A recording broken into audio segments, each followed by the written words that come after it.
Hello everybody and welcome to the Wake Up, your rundown of the entertainment, tech, and media biz stories to know today. Tuesday, November 19th, 2019. Brought to you by the freshest Colombian coffee you can get, Devoción Coffee.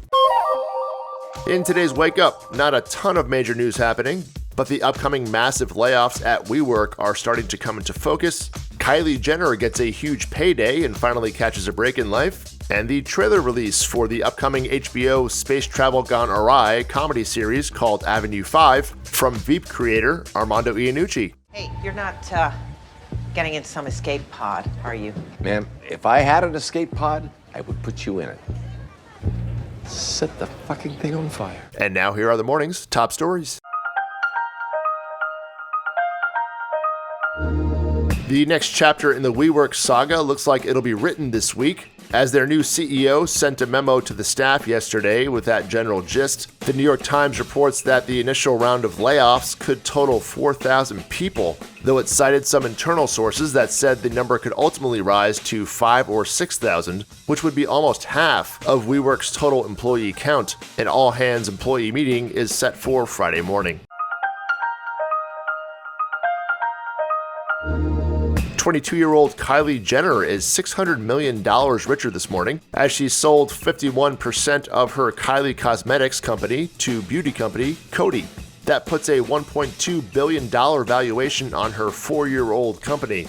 Kylie Cosmetics took in $177 million of revenue over the past year, according to The Hollywood Reporter, and as she still has a 49% stake in the company, she will continue to be very active with the brand.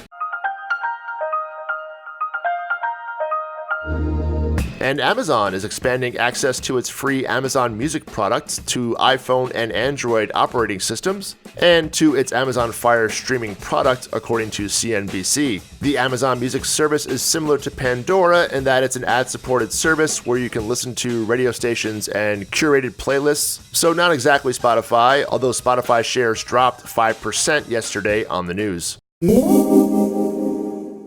Up next, the other stories. With good news for Sony laying out $500 million on a cable TV network, and renewal news at Amazon Prime from Middle-earth. But first, the Wake Up is brought to you by Devoción Coffee. Devoción gives you the freshest Colombian coffee experience you can get. They FedEx freshly picked coffee beans from Colombia every week to their Brooklyn headquarters, where they're freshly roasted and available for your enjoyment at their 4 New York City locations every day. I mean, when was the last time the coffee in your cup was on a tree in Colombia 2 weeks ago? And if you're not in New York, sign up for their subscription program where they will ship you beans as often as you like. Every week, every third week, whatever your coffee drinking requires. I'm more of a 2-week kind of guy myself. Sign up today at devoción.com/wakeup and get 15% off your first order today. That's on me. Well, it's really on Devoción, but it looks like it's for me. So go to Devoción, that's DEVOCION.com/wakeup and get yours today. And now, the other stories.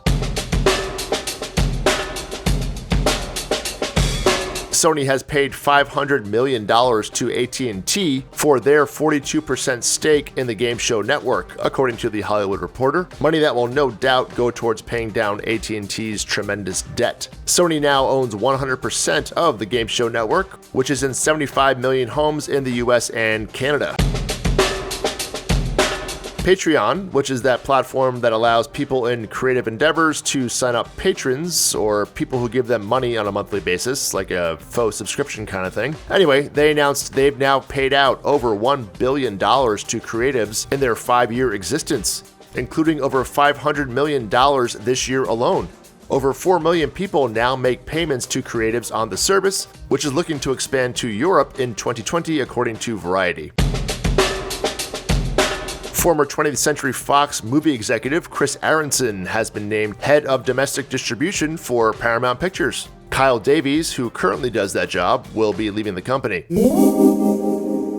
In TV series renewal and casting news, The Kelly Clarkson Show has been renewed for a second season. It has maintained its daily audience of 1.9 million people since its start in September, making it the fourth highest rated syndicated daytime TV show. It's also the most successful syndicated TV talk show launch in 7 years. Amazon has renewed its upcoming Lord of the Rings series for Season 2, while Season 1 is still in pre-production, according to Deadline. This mainly will help with production logistics to shorten the gap between Season 1 and the arrival of Season 2. The series takes place in Middle-earth before Tolkien's The Fellowship of the Rings, but no premiere date has been set at this point. Hulu's Marvel TV show Runaways will end after its third season, which debuts on the streaming service in mid-December. Riley Keough of Magic Mike and Mad Max Fury Road fame has been cast as the lead in the new Amazon series from executive producer Reese Witherspoon called Daisy and the Six. It tells the story of a singer-songwriter who comes to prominence in the 70s LA music scene, and the show is created by the guys who wrote 500 Days of Summer and The Fault in Our Stars, according to The Reporter.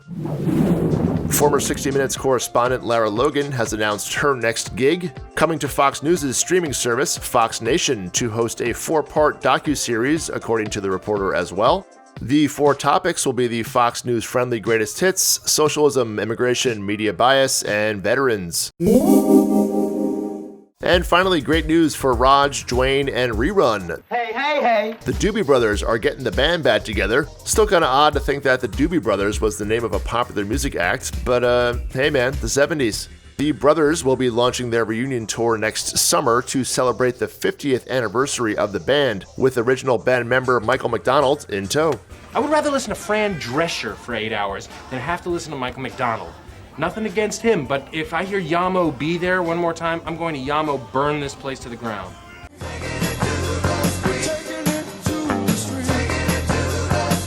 That's a wrap for today. Remember, you can subscribe to our email at facebook.com/thewakeup to get links to all stories mentioned here. Have a great day, everybody, and I'll see you tomorrow.